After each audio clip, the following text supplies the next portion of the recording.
Hey everybody, it's Jason Blaha here, and I'm just sitting here drinking my morning coffee, getting ready to get my day started. And I thought I would talk with you guys about 3 foods because these are always foods that I always see people advertising, and even when I don't want to see it, I see it. In other words, because I'm very active on my social media, on my private Facebook, because I have a lot of friends and family and everyone on there, I see, because I post fitness stuff and have a fitness page also, I see stuff getting advertised through my feed all the time. And I'm talking even stuff from bigger YouTube channels tends to come through my feed, and I see their silly advertisements. And then you see all these people out here who, I'm going to name 3 foods that basically get demonized is somehow contributing to all these health problems, and particularly to people getting fat and obese, when all of the available scientific research suggests that actually these are foods that people who eat tons of are usually leaner than average. And so it's just absolutely ridiculous. And it's all based upon pseudoscience and everything else, and people's personal beliefs rather than actual objective science. And those things are going to be fruit, potatoes, and dairy. So I'm going to basically piss off every fad diet person, because I don't care what your fad diet is, one of those 3 foods is probably something you're not supposed to eat. Whether it's vegans, paleo, keto, whatever it happens to be. But reality, let's really look at some of this stuff. You guys can go dig through all the research yourself. And if you don't know what I'm talking about, when I say these things, I promise you have done very minimal research into nutrition and obesity. You've done almost none if you haven't found this stuff. You've only been reading stuff in your little niche, like maybe you believe in keto diets or vegan diets, and you're only looking at that little subsection. You're not looking at the mainstream research. You're looking only at the fringe stuff from your perspective. So fruit, for example, I mean, the argument people make, and this is what I see. I'm naming this first because I see this every single day. Like that Thomas Delore jackass always comes through my feed on my Facebook talking about how fruit is making people fat because of the sugar in it. All right, guys, the insulin obesity hypothesis was thrown out years ago. No one believes that stuff other than like Gary Taubes, who doesn't even have a background in nutritional science or biochemistry. People who actually have backgrounds in that, if you go talk to almost any of them, people who have backgrounds in nutritional science, nutrition research, particularly if they've got biochemistry backgrounds, none of them believe that, right? So scientists don't believe it. It's just laymen who believe it. I mean, just bro science. Thank you, Gary Taubes. They discuss this stuff, and then people worry about the fructose in fruit. Well, what you have to look at, if you guys go look at various epidemiology out there, societies that eat the largest percentage of their calories from fruit actually tend to have lower rates of obesity and lower body fat than other populations around the world. In other words, large-scale consumption of fruit, I'm not talking about fruit juices, I'm talking about actual fruit, is linked with low BMI and is linked with low body fat levels. In fact, it's linked with low heart disease. It's linked with low obesity rates. Because here's the reality, guys. Humans don't store carbs as fat under normal conditions, right? And even when people want to talk about refined sugars and everything else, actually extremely active people who don't eat very much dietary fat don't even tend to gain body fat even consuming large amounts of sugars. I mean, there are people on YouTube who might be a little kooky who do that. Durian Riders comes to mind. And it's not that he knows science, it's that he is actually kind of kooky. But the point is, yeah, he doesn't gain body fat either. It's because that's normal. Humans just don't really store even sugars as fat. That's not how it works. They cause you to burn those sugars for fuel, and then you store the fat that you eat. But most people are not going to follow an extremely low-fat diet, because people look at me like, Jason, how come you're not ripped? Because I eat dietary fat?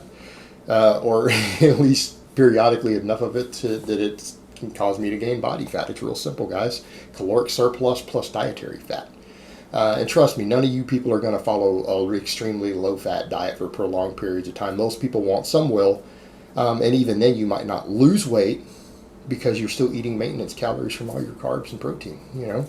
But the point is, fruit is actually linked with high satiety.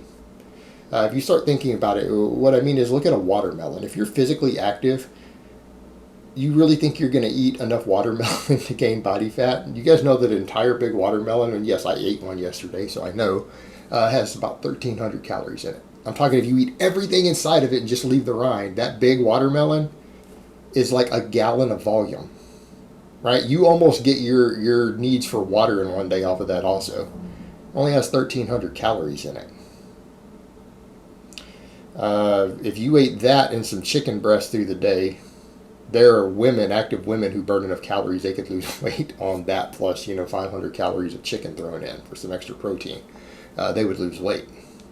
All right, these foods are noted. Fruits usually have a very high amount of satiety. And then people say, well, what about the fructose? Well, this is what we come back to, this whole point that people don't grasp. The poison is in the dose. Number one, fructose doesn't harm you by itself. It's excessive fructose, and excessive fructose loading in a short period of time. This is why you get into trouble and have certain hormonal responses and effects on the liver and everything else from consuming large amounts of refined sugars.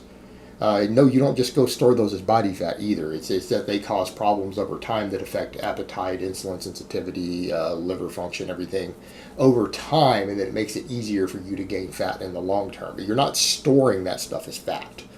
But when you start looking at the fructose there, usually to get an excessive amount of fructose, because that's our concern, excessive, you would have to eat a hell of a lot of fruit. It could be done, but it's not easily done.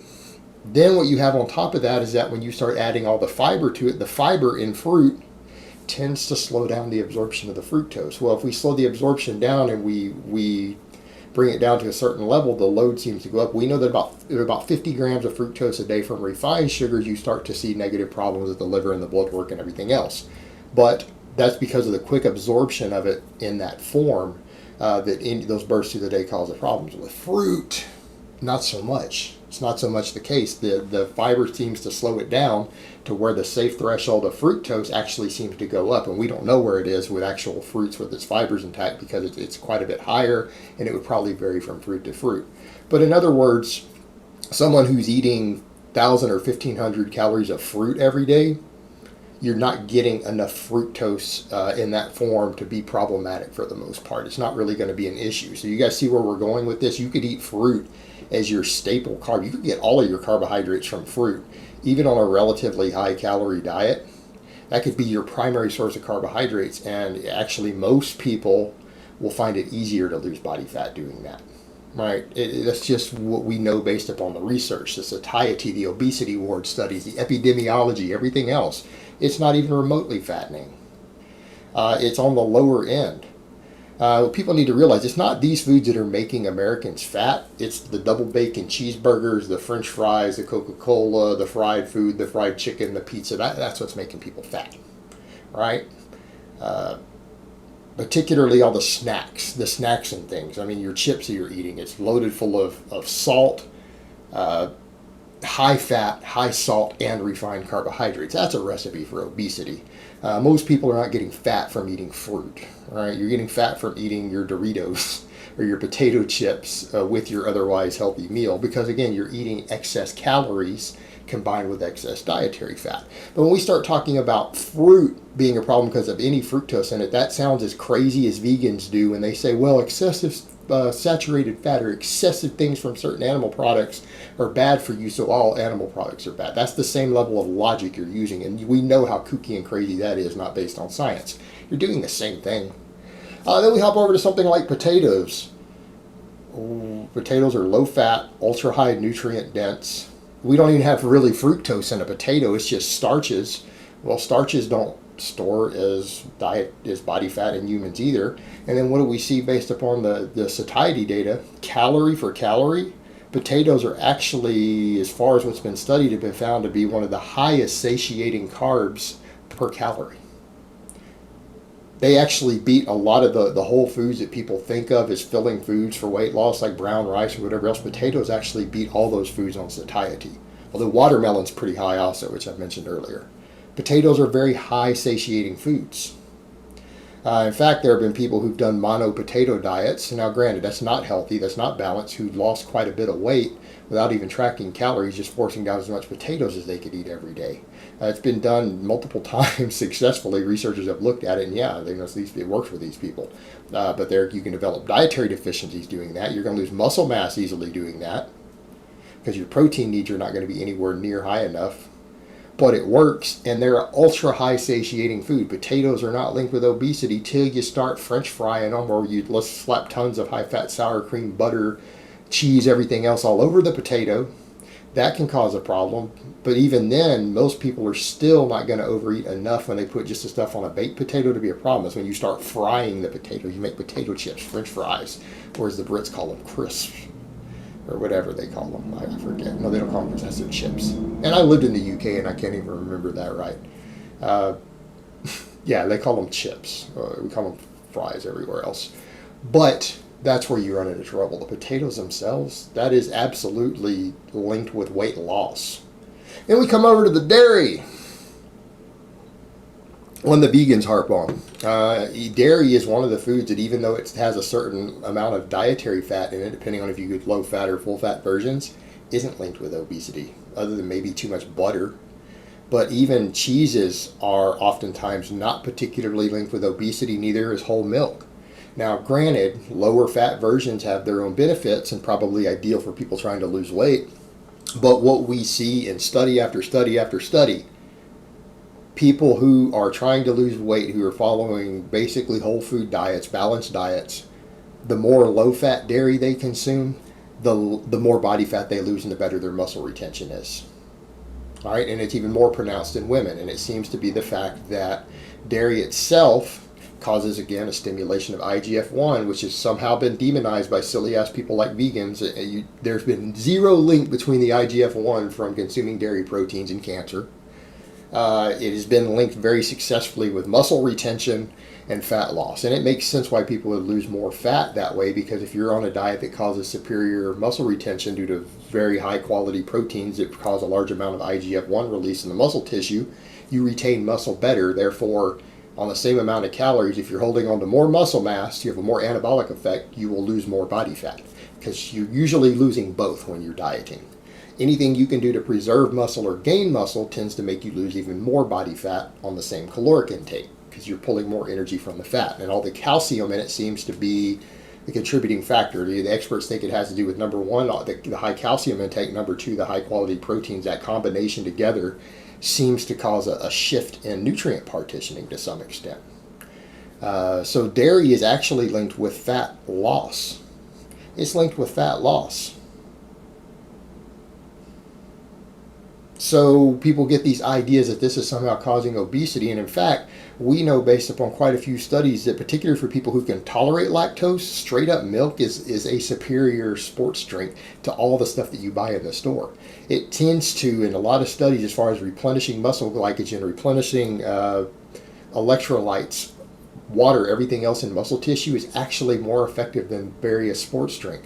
In fact, chocolate milk was found to outperform the best post-workout recovery shakes in studies that looked at that.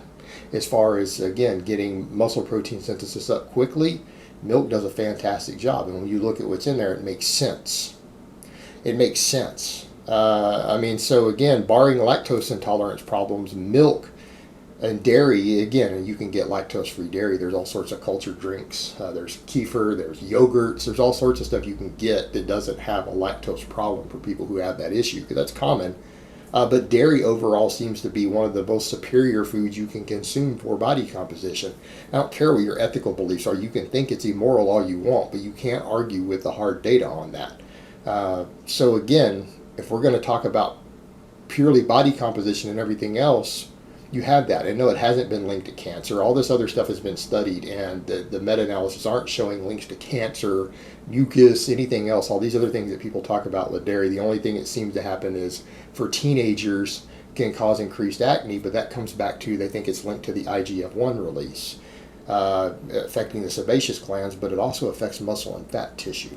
And again, has not been linked to cancer in the data. So when we're talking about body composition, and people start bringing up any of these three foods, they start talking about dairy, particularly low-fat dairy, potatoes, fruit, as problems for weight loss or for causing fat gain, you're out of your minds. These are the foods that study after study after study shows are actually really, really, really good foods for weight management and fat loss. They're fantastic foods. Alright guys, but that's really all I have to say on that today. I hope it's been informative, and I will talk to you guys next time.